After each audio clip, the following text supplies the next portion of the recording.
बड़ी खबर, अमेरिकी राष्ट्रपति डोनाल्ड ट्रंप का एक और दावा जो फिर से विवादों में घिर गया।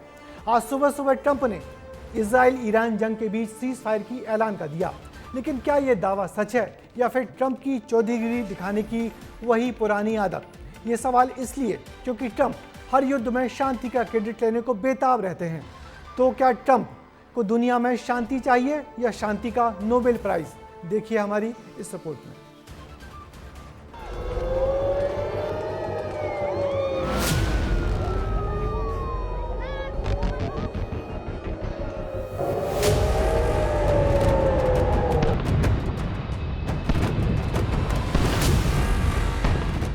आसान शब्दों में कहें तो ट्रंप को चौधरी बनने की आदत लग चुकी है। ईरान इजराइल जंग के 12वें दिन ट्रंप ने एक ट्वीट किया, लिखा सीज फायर अब लागू हो चुका है, कोई इसका उल्लंघन ना करे। लेकिन कमाल की बात तो ये है कि ईरान ने इस दावे को खारिज कर दिया। ईरान के विदेश मंत्री ने ट्वीट का जवाब ट्वीट से दिया और कहा कि अभी सीज फायर पर कोई सहमति नहीं बनी है। इधर ईरान ने ट्रंप के सीज फायर वाले दावे से इनकार किया और उधर 2.5 घंटे भी नहीं बीते कि सीज फायर का उल्लंघन तक हो गया। ईरान ने इजराइल पर बैलिस्टिक मिसाइल से हमला किया। इजराइल के रिहायशी इलाके में भारी बमबारी की गई।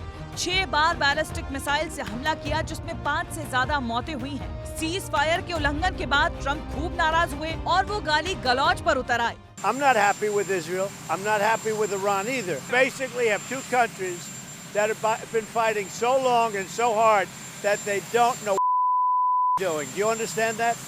यानी ईरान इजराइल जंग में ट्रंप की ठीक वैसे ही फजीहत हुई है जैसे भारत पाक संघर्ष के वक्त हुई थी। भारत पाक संघर्ष के दौरान ट्रंप ने कहा था कि उन्होंने व्यापार के जरिए इस युद्ध को सुलझा दिया है, लेकिन भारत की तरफ से साफ कहा गया कि दोनों देशों के बीच सीधे तौर पर ये तय हुआ है। लेकिन ट्रंप नहीं माने और करीब 14 बार ये बोला कि उन्होंने ही युद्ध रुकवाया है। हाल ही में प्रधानमंत्री ने ट्रंप के इस दावे का भी खंडन कर दिया। मतलब युद्ध किसी भी देश का हो, सुलह का क्रेडिट ट्रंप चाहते हैं। इसके पीछे वजह बड़ी ही सरल है। दरअसल ट्रंप को शांति से ज्यादा शांति पुरस्कार की चिंता है। ट्रंप इसीलिए खुद को शांति का दूत दिखाना चाहते हैं और इसीलिए वो अब तक 12 देशों के बीच युद्ध रुकवाने की पेशकश तक कर चुके हैं। लेकिन ट्रंप की किस्मत कहें या नौटंकी, 8 देशों के बीच उनकी सीज फायर की कोशिश नाकाम रही है।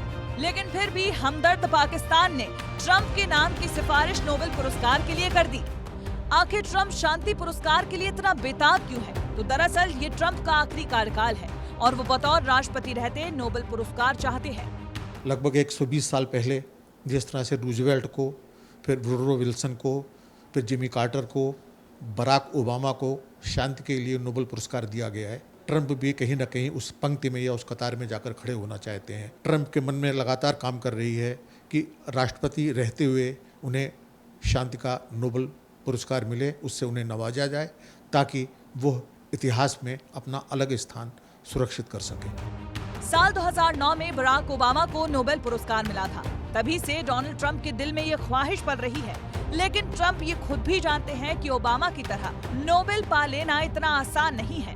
Well, they should give me the Nobel Prize. You could say, I mean, the big one is India and Pakistan. They won't give me a Nobel Peace Prize because they only give it to liberals. They won't give me a Nobel Peace Prize because they only give it to liberals. यानी Trump खुद जानते हैं वो चाहे जितना चौधरी बन ले, लेकिन शांति का मुखौटा पहनकर शांति पुरस्कार पा लेना इतना आसान नहीं होता। ब्यूरो रिपोर्ट, विस्तार न्यूज। हालांकि हमारे पड़ोसी पाकिस्तान ने अमेरिका के राष्ट्रपति डोनाल्ड ट्रंप के नाम को नोबेल शांति पुरस्कार के लिए नॉमिनेट किया है, लेकिन जितना आसान पुरस्कार के लिए नॉमिनेट करना है, इतना आसान इसको हासिल करना नहीं है। इस अवार्ड को हासिल करने के लिए लंबी प्रक्रिया से गुजरना पड़ता है।